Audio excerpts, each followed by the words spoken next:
You're listening to musician, author, and educator Bobby Borg, breaking down music, business, and marketing basics so they stick. Hey everybody, my name is Bobby Borg and welcome to USC's DIY podcast studio. And the topic for my discussion today is working successfully in music and beyond. And I'm going to break that down into three main areas: finding a job, keeping a job, and leaving a job. I've got a great guest with me today. His name is Dr. Chaz Austin. Dr. Chaz Austin is a consultant specializing in employment for clients worldwide. He is the author of the book 100 Ways to Find Work and Keep Finding Work for the Rest of Your Career. And he is the creator and instructor for LinkedIn Learning. So hey, you guys, obviously a lot of you out there are looking for jobs in the music industry, whether or not that be working at a management company, a publishing company, a record company, or you might be a musician that's looking for a gig. In any case, understanding these three things are extremely important: finding, keeping, and leaving a job. And that's why we have an expert to talk to us today, Dr. Chaz Austin. Thanks for coming. Let's go ahead and just jump right into it. And let's keep this really, really brief, tight, and concise. Finding work. What are some brief tips that these guys need to know about finding work? The through line is always relationships. People hire who they know and trust. So you need to develop and deepen relationships with people who can hire or refer you in your particular industry, in the music industry. Okay. Then the second thing is you need to look at what your assets are. What specific things will people pay you for? Okay, what are they looking for? Do you have those abilities? If you're a keyboard player, it would be helpful if you also could play reeds. Yeah, so you learn that, because then if somebody says, well, we need somebody who can play all these different instruments, I can do that. Ah, great. Then we don't have to hire 5 people. Right. We can hire 1.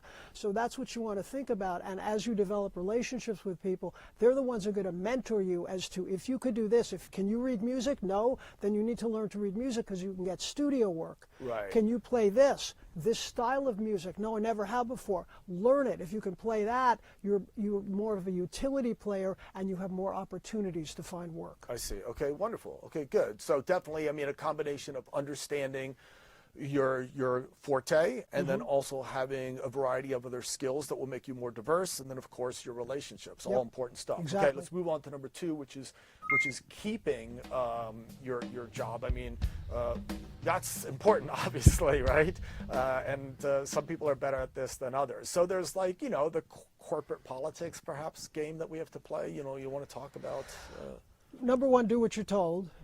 Okay, no, you're a soldier, not a general. Okay, you're following someone else's orders.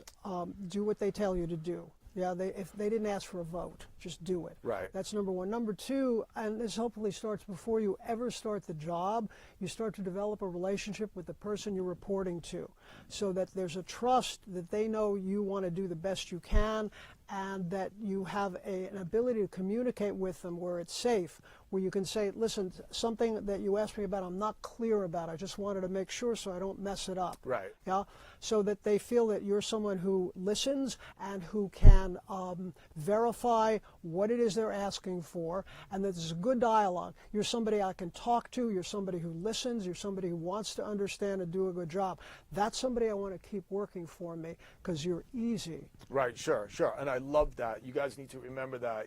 I'm not a general, I'm a soldier. I love that. Let's move on to number 3, which is leaving. There are going to be times where perhaps, one job sort of, has a sort of a lifespan, and then, you've got as much as you can out of that gig, and it's time to move maybe on or up, or, there could be other reasons why you leave. But I would assume that it's very, very important that you always leave on good terms. Would you agree? And can you talk a little bit about that? Absolutely. It builds on the relationship you already have had, where you can go to that person and say, listen, we've been working together for a couple of years, and I've got like new things I'm doing, and maybe I've got health problems or family issues or whatever, and I need to leave, and what would work for you? I'm sorry to do this to you, but I'll stay on as long as you need to ease the transition right, sure. for you. Yeah, you don't want to leave anyone high and dry and cause them any harm, right? Right. Because that's bad, right? Yeah. Now, how about, now that's all good stuff. One little final thought I want to talk about is, what do you do internally when you are are leaving a job, not because you're leaving, because you're actually fired. A lot of times people can really get down on themselves, feel unworthy, feel maybe a little bit depressed, because I mean, it's really easy to just fall into a slump. Yeah. Any suggestions about this? Normal and natural. Yeah, not a good feeling. Nobody ever says, "Oh, good, I got fired." No one ever does that. Right. Yeah. You need to work it through. You need to process it, talk to other people. You realize you're not the only person that's ever been fired. Right. Everyone's been fired at some point.